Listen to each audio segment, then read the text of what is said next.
নমস্কার বন্ধুরা, happy life একটি ব্লগ আপনাদের সকলকে স্বাগতম জানিয়ে আজকে ব্লগটা আমি শুরু করছি সকাল 7টা নাগাদ। আমি ঘুম থেকে উঠে পড়েছি প্রায় 5:30টার সময়। একটু তাড়াতাড়ি যদি ঘুম থেকে ওঠা যায় তাহলে দিনটা বেশ অনেকটাই বড় লাগে আর কাজকর্ম করতেও বেশ সুবিধা হয়। কিন্তু একটু দেরি করে যদি ঘুম থেকে ওঠা হয় তাহলে কাজকর্মগুলো বেশ ধীর গতিতেই এগোতে থাকে।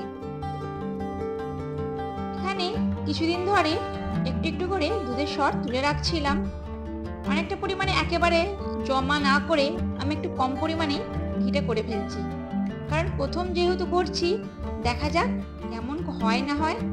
তবে ঘি করাটা খুবই ইজি ব্যাপার, কিছুই না, শুধুমাত্র কড়াইতে দিয়ে একটু ধিম আঁচে নাড়তে হবে। এখানে দিয়ে দিলাম বেশ কয়েকটি পাতিলেবুর পাতা, আর স্মেলটা এত সুন্দর আসছে না যে কি বলবো। যতটা পরিমাণে দুধের সর তুলে রেখেছিলাম সেই অনুযায়ী কিন্তু ঘিটা বেশ অনেকটাই হয়েছে। এই ঘিটা ভাবছি দুটো মেয়েকে খাওয়াবো। এখানে বেশ কিছুটা সাবু ভিজিয়ে নিচ্ছি, কারণ মেয়েটার শরীরটা ঠিক ভালো নেই, মানে ভালো নেই বলতে কি বলবো আর কি, পটির সমস্যাটা বেশ এই কয়েকটা দিন ধরেই ওর হচ্ছে। এই আছে 2-3 দিন ধরে দেখছি পটিটা বার করছে, তাই আর কি সকালের দিকে যাতে পেট ঠান্ডা থাকে এবং পটির সমস্যাটাও ক্লিয়ার হয়ে যায় তার জন্য এই সাবুটা খাওয়াচ্ছি। আর সাবু তো এমনিতে পেট ঠান্ডা করে আর এর উপকারিতাটা বেশ আছে, আর যে পরিমাণে গরম পড়েছে তাতে কিন্তু এটা বেশ ভালো রকম ভাবে কাজ দেবে। তবে কালকে ডক্টরের কাছে নিয়ে গিয়েছিলাম। এই যে বারবার গরমের জন্য পেটটা গরম হয়ে যাচ্ছে, শরীর গরম হয়ে যাচ্ছে, তার জন্য কি কি খাওয়াতে হবে এবং কি কি খাওয়াতে হবে না তার জন্য একটা বেশ ভালো রকম ভাবেই পরামর্শ পেলাম। চলুন আপনাদের সাথে এটাই শেয়ার করা যায়। এই গরমে বাচ্চাদের নানান ধরনের শরীর তো খারাপ করছেই, তার সাথে সাথে বারবার পটির যে সমস্যা এটা কিন্তু হয়েই থাকছে। আমি কালকে ডাক্তারের কাছে গেলাম, তো ওখানে দেখলাম বেশিরভাগজনই যে গেছেন তার মধ্যে দেখলাম প্রত্যেকটি বেবিরই ওই যে পটির সমস্যাটাই বেশি। সর্দি কাশি জ্বর তো আছেই, তার সাথে সাথে পটির সমস্যাটা দেখলাম বেশি। যেমন ওয়েদার চেঞ্জ যখন হয়, যেমন ঠান্ডা থেকে গরম, গরম থেকে ঠান্ডা, সেই সময় যখন আমি আমার মেয়েকে বিশেষত নিয়ে যাই, বিশেষ করে সর্দি কাশির জন্য আর কি, তো তখন দেখি ওই টাইমে সর্দি কাশির বেবিগুলোই মানে বেশি যায় আর কি। তো প্রত্যেকটা সিজনেই দেখি শরীর খারাপটা পায় বেশিরভাগ বাচ্চাদেরই একই রকম প্রায় হয়। তো যাই হোক, এখানে রান্না বান্না করে নিচ্ছি। এখানে কি কয়েকটি কাঁচা কলা ছিল, ভেজে নিলাম, আর এখানে পাট শাক একটু ভেজে নিচ্ছি। কয়েকটি মোরলা মাছ সেটাও ভেজে নিয়েছি, আর তার সাথে ঢেঁড়স আলু তরকারিটাও বসিয়ে দিচ্ছি। তো চলুন আপনাদের সাথে আলোচনা করা যাক যে কোন কোন খাবারগুলো পেট ঠান্ডা রাখার জন্য অবশ্যই খাওয়াতে বলেছেন এবং কোন কোন খাবারগুলি খাওয়ানোর থেকে কিছুদিন বিরতি দিতে বলেছেন। এখানে যেমন নিয়েছি দেখুন ঝিঙে,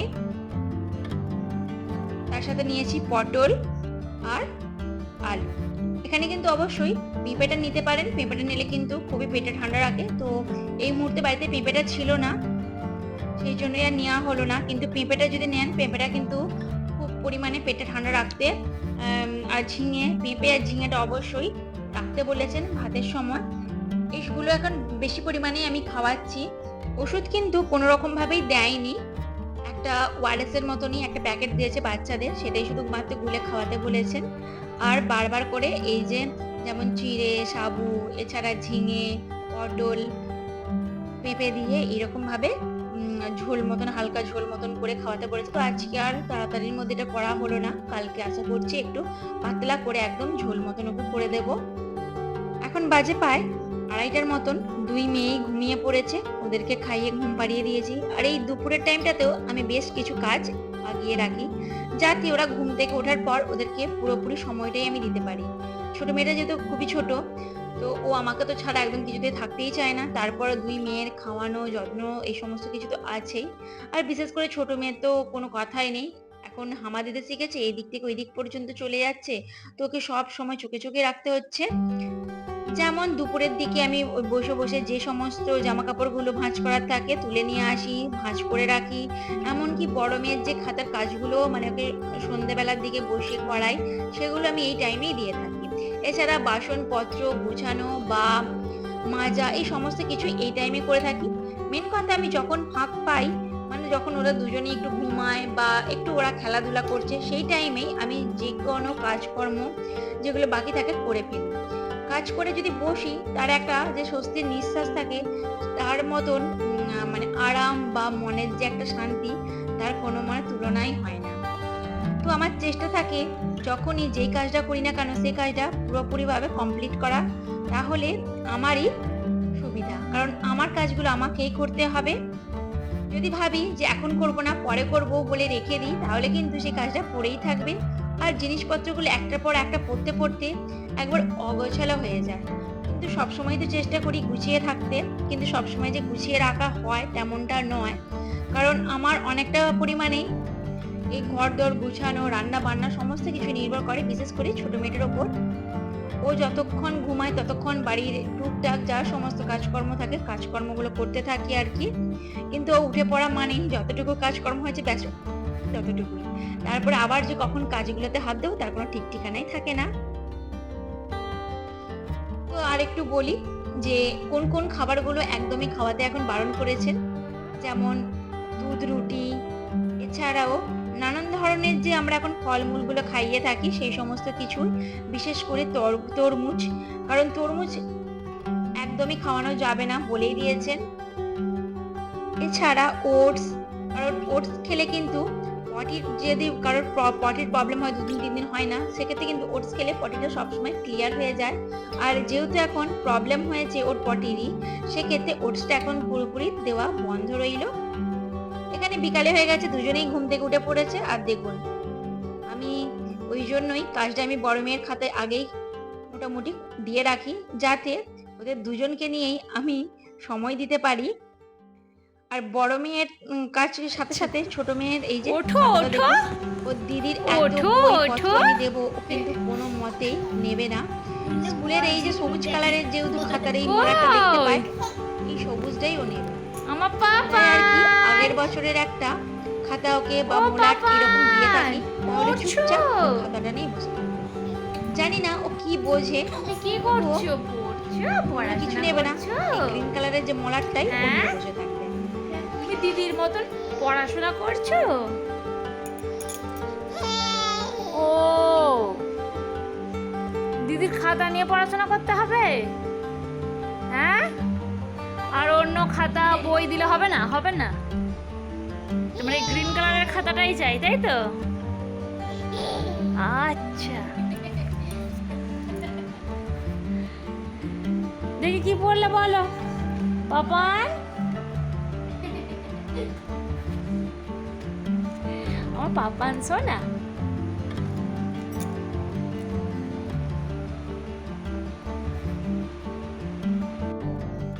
এদিকে যে হারে 3-4 দিন বৃষ্টি হয়েছে, তার ফলে ফসলগুলো বেশ ভালো রকম ভাবেই ফলেছে।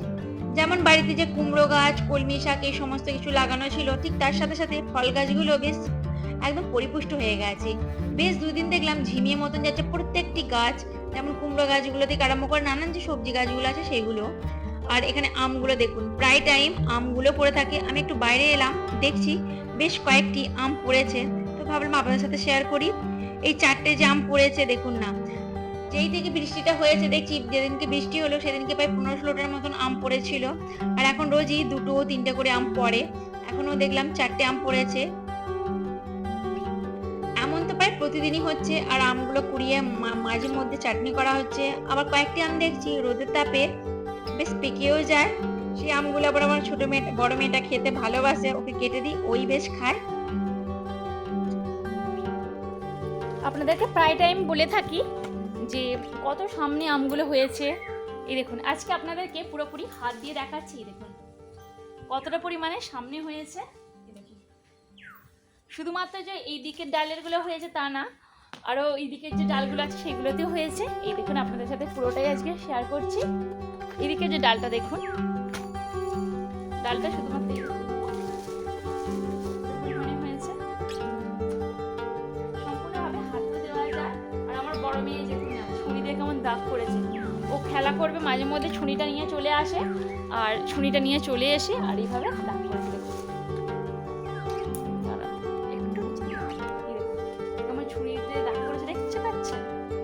গাছটা কিন্তু আমাদের বসানো হয়নি, গাছটা পেয়েছে। কাঁচা অবস্থায় গাছটা বেশ মানে আমটা বেশ ভালো রকমভাবেই টক, কিন্তু পেকে গেলে পারে অতটা পরিমাণে আর টক লাগে না। এই দিকের গুলো দেখুন একদম সামনে হয়েছে, আর এটা দেখুন। এটার জন্য আলাদা করে আর গাছে ওঠার দরকার নেই। আর ছাদে যেগুলো হয়েছে মানে একদম ওপরের দিকে যেগুলো হয়েছে সেগুলো তো শুধুমাত্র গিয়ে ছাদ থেকে হাত বাড়ালেই পাওয়া যাবে। গাছে ওঠার কোনো রকম দরকার নেই, আর ঝাড়া মারারও দরকার নেই। যে পরিমাণে প্রতিদিন বাতাস বইছে, এই ঝোড়ো হাওয়ার ফলে প্রায় দিনই 4-5টা করে আম পড়ে যাচ্ছে। গাছে কটা কি আম থাকবে জানি না। তো চলুন ভিডিওটি কন্টিনিউ করা যাক। আর এই দেখুন ওখানে একটা আম পড়ে আছে, আমটা পড়ে যাবে। এখানে আরো একটা আম পড়ে আছে। আর এই ধরনের ছোটখাটো আমটা প্রায় টাইম প্রতিদিনই পড়ে থাকে। যখন দেখা হয় পোড়া মানে আমি যখন বেশি পোড়াই, আমার মেয়ে পোড়ায়, ও খেলামবাটি খেলে, এই সমস্ত কিছু করে। তো চলুন ভিডিওটি কন্টিনিউ করা যাক। আশা তো রাখছি আপনাদের একটু হলেও ভালো লাগবে। যদি একটু হলেও ভালো লেগে থাকে তাহলে অবশ্যই একটা লাইক একটা কমেন্ট করতে ভুলবেন না। গাছগুলো বেশ ঝুঁকে পড়েছে। আর আম গাছগুলোর যে আমগুলো দেখালাম আপনাদেরকে, দেখতেই পেলেন ঠিক কতটা নিচে হয়েছে। এখানে একটা কুমড়ো ধরেছে দেখুন। গাছের যেহেতু মাচা করা হয়নি তাই আর কি নিচেই হয়েছে। আর বেশ কয়েকটি কুমড়ো দেখলাম ছোটতেই বেশ পচেও গেছে। এটা একমাত্র বেশ ভালো রকম ভাবেই হয়েছে। আর বৃষ্টির কারণে বেশ পরিপুষ্ট মতনও হয়েছে দেখুন। আপনাদেরকে কিছুদিন আগেই দেখাচ্ছিলাম যে 10টা 10:30টার পর থেকে গাছগুলো পুরো ঝিমিয়ে যেত। এখন আর ঠিক সেই রকম প্রবলেমটা হয় না। আর এখানে যেহেতু করলা গাছটা দেওয়া আছে, করলা গাছটা যেহেতু লতানে, তাই একটি ডাল এখানে পুঁতে দেওয়া হয়েছে যাতে এটা বেয়ে খুব সহজেই করলা গাছটা উঠতে পারে আর কি। তো যাই হোক, আজকের ভিডিওটি এই পর্যন্তই রইল। যদি ভালো লেগে থাকে তাহলে অবশ্যই একটা লাইক একটা কমেন্ট করবেন। নতুন বন্ধু হলে সাবস্ক্রাইব করে পাশে থাকার অনুরোধ রইল। আশা তো রাখছি আপনাদের একটু হলেও ভালো লেগেছে। আর আপনাদের যদি কোনো রকম মূল্যবান তথ্য আমাকে দেবার থাকে অবশ্যই আমার কমেন্ট বক্সে রেখে যাবেন। তাহলে আবার দেখা হচ্ছে নেক্সট কোনো একটি ব্লগে। ততক্ষণের জন্য ভালো থাকুন, সুস্থ থাকুন।